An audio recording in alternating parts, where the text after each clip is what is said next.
Hello guys, এখন অনেক রাত হয়ে গেছে।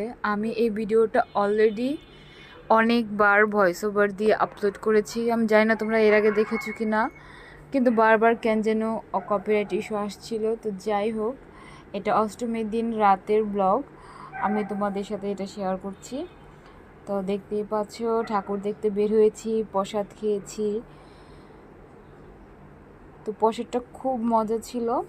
তো তারপরে আমরা ঠাকুর দেখছিলাম। আচ্ছা, তোমরা কি বলো তো, তোমরা আমার ভিডিও এত দেখো অথচ কেন লাইক কমেন্ট বা সাবস্ক্রাইব করো না বলো তো? কারণ তোমরা যদি এই আমি তোমাদের জন্যই ভিডিওটা করি, হ্যাঁ অবশ্যই, কিন্তু যদি তোমরা এই ভিডিওটাকে পছন্দ করে থাকো তাহলে কেন সাপোর্ট করো না? তোমরা যদি সাপোর্ট করো তাহলে আমি ভিডিওটা দিতে তোমাদেরকে খুব তোমাদের জন্য ভিডিওটা বানাতে আমার খুব ভালো লাগবে। কারণ আমি তোমাদের জন্য ভিডিওটা করছি, তোমরা পছন্দ করলে সেটা আমার জন্য একটা সাপোর্টিভ হবে। আমরা এখানে অনেক মজা করছিলাম। আমি এই ভিডিওটা তোমাদের জন্য ছেড়েছিলাম যাতে তোমরা আমাদের ভয়েসটা বুঝতে পারো, শুনতে পারো। আমরা যে মজা করছিলাম ভাই বোনরা, কিন্তু কেন জানি না কপিরাইট ইস্যু আসলো, হয়তো ব্যাকগ্রাউন্ড মিউজিকের জন্য। বাট তারপরও এটা খুবই পেইনফুল ছিল।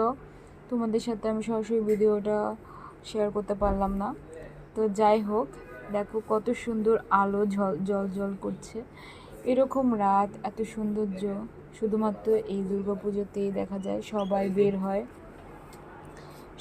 বের হয় দুর্গাপুজোতে ঠাকুর দেখতে। তো তোমরা দেখো, এত সুন্দর লাইট দেখে আমার খুব ভালো লাগছিল। আমার এই আলো ঝলমলা রাত, এত সুন্দর ঠাকুর, এগুলো আমার খুব ভালো লাগে। আমি জানি সবারই খুব ভালো লাগে, কিন্তু আমার খুবই ভালো লাগে। আমি এই দিনগুলো এর জন্য এত বেশি মিস করি যে এত আলো থাকে, এত ভালো লাগে।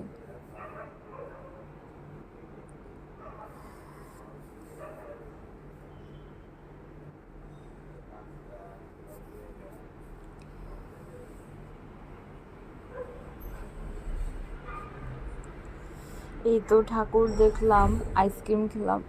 আমি জানি আমার ভয়েস দিতে গিয়েছি, এখন অনেক নয়েজ আসবে, তার কারণ এখন অনেক রাত হয়ে গেছে, আশেপাশে কুকুরগুলো ডাকছে।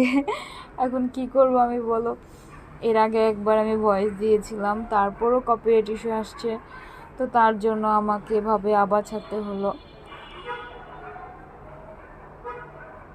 এরকম আলো ঝলমলা রাতে একা একা হাঁটতে অনেক ভালো লাগে।